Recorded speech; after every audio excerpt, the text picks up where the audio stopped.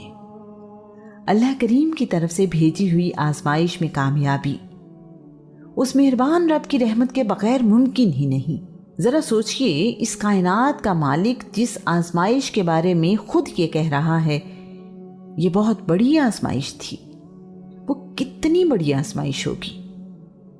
اسی لیے تو اللہ کریم نے اس کا ذکر قرآن مجید میں کیا، یہ بھی کہا کہ ہم نے ابراہیم کا ذکر آنے والے لوگوں کے لیے بہترین ذکر قرار دیا ہے۔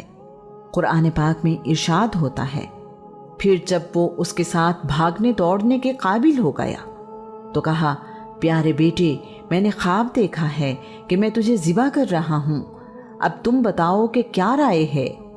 کہا، ابا جان، آپ کو جو حکم دیا گیا ہے آپ اس پر عمل کریں، انشاءاللہ آپ مجھے ثابت قدم پائیں گے۔ اسماعیل ایک درخت کے سائے میں بیٹھے